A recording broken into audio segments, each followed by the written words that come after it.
Counts. She's come here, host of the US president. A lot of people saying it's the first time she's really kind of looked like a prime minister. I think she looks like a giddy schoolgirl, doesn't she? Well, I think the entire parliament was giddy schoolgirls when Obama was there. They were just kind of... Yeah. I think ultimately they've just kind of been touching each other a bit too much. It was like patting each other. But I mean, George Bush was famous for his close relationships with other world leaders. Obama, though, is famous for actually not having very close relationships with them. He hasn't really struck up any of the big friendships with, like, David Cameron or Sarkozy or Angela Merkel. Who would? It's time now to welcome a very special guest. We all love wildlife, but Captain Paul Watson is a conservation force like no other. He caused quite a stir, and he continues to do so. He's one of my heroes.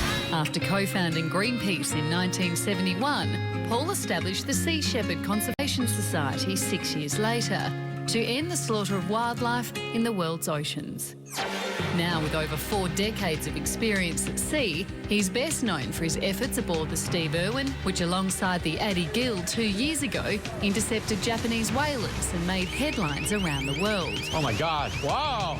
But Paul Watson does have critics. The Japanese call him an eco-terrorist whose actions skirt so close to being illegal, it's only a matter of time before someone gets killed.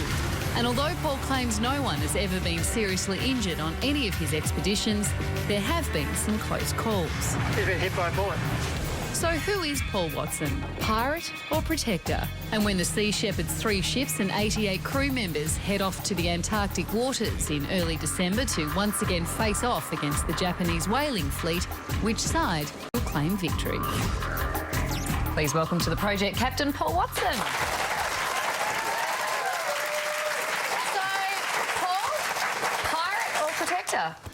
Well, we protect marine wildlife. That's what we do.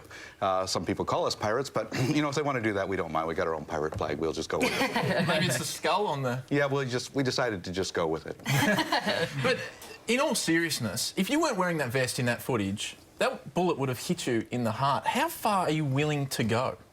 Well, it's dangerous doing what we're doing. We're stopping poachers on the high seas, people who are killing sharks and whales and seals illegally. But would you give your life for them?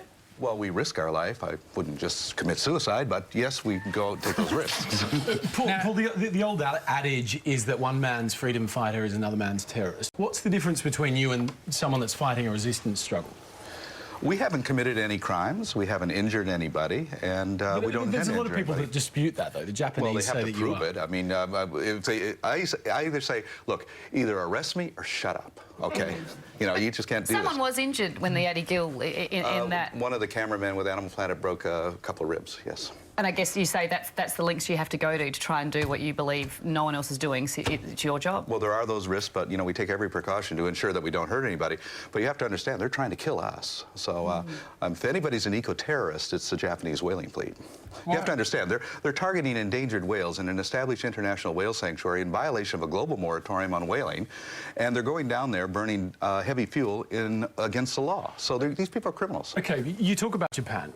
Do you think you'd have the same level of sympathy for what you do if you were doing this to the Norwegians? People that are white, people that people don't necessarily have the same fears of. Is there an element of xenophobia in what you do? Well, we've sunk 4 Norwegian whaling ships and 2 Icelandic whaling ships, and so I think we've been a little more aggressive with them than to the Japanese.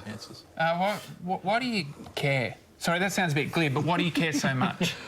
You know, we live on an ocean planet, and if the oceans die, we die. It's as simple as that.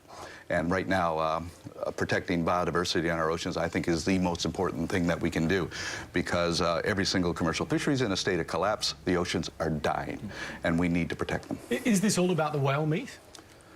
With Japan, I don't know what it's about anymore. Scientific purposes. It doesn't make any economic or political sense for them to return. They budgeted $27 million specifically to deal with us this year. That money came from the Tsunami Earthquake Fund, by the way.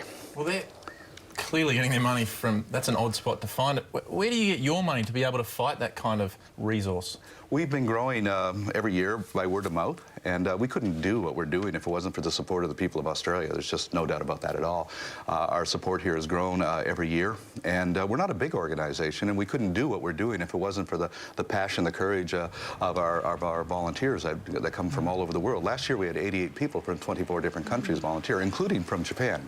Are whales the only thing the Sea Shepherd campaigns for? Like, we saw some horrible, horrible footage today of whales and dolphins and stingrays and turtles that are all caught up in fishing nets that are actually meant for tuna. Some distressing shots of stingrays being cut open. Do you guys worry about that as well, or whales your main target? Well, right now we have a crew in Taiji, Japan, trying to stop the killing of dolphins there. Last year we were able to cut that kill quota in half. This summer we were in the Faroe Islands interfering against the whale hunt there, the pilot whale hunt. They killed no whales while we were there.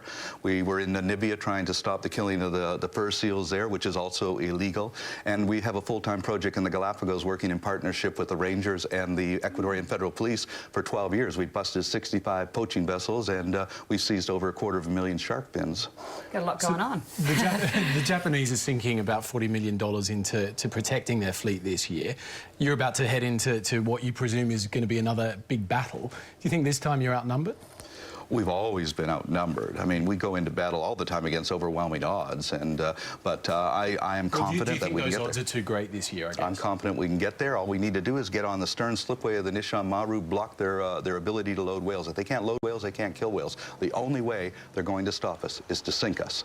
That's why I've been asking for the Australian government to send a vessel down there just to at least monitor. There's a lot of Australian citizens involved here, and this is the Australian Antarctic territorial waters, and I find it amazing that Uruguayans go there and catch a fish, they get arrested, but the Japanese can do whatever they want. So there's a double standard here.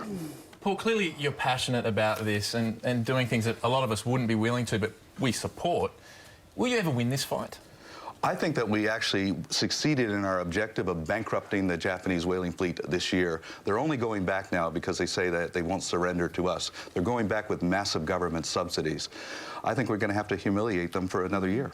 Do you think that, like, I've heard, though, that it's the reason, it's part of it is national pride on behalf of the Japanese, that it's almost like they're getting their back up for other people telling them what to do. Have you ever thought of trying reverse psychology and saying, just go for it? It's more than that. Also, the Japanese feel if they give in on this, they're going to have to give in on bluefin tuna and the other fisheries that they're visibly destroying. They also want to get an economic foot in the door for future exploitation of Antarctica, and they want to keep those whaling vessels going because they believe that commercial whaling is going to return. Now, they just have to convince the International Whaling Commission to do that. They don't have the votes, but they believe that they will be able to bribe their way into that position. Well, all the best with it this year. To find out more about Sea Shepherd, head to our website. You'll also find details about a fundraiser that's happening in Geelong tomorrow night. Husey will be there as well. Thanks for your time tonight, Paul. Captain Paul Watson. We've got to take a break. We'll be back with more in a moment.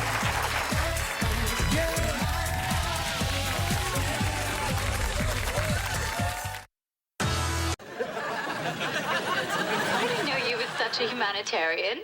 Well, I think there's quite a few things Timmy didn't tell you about me. That's not surprising. He's always been very overprotective of me. It's really annoying. Oh, let me ponder that while I scratch my back. I got a little bite back there. Yeah. I didn't realize you were so muscular. I try to keep fit. And I love your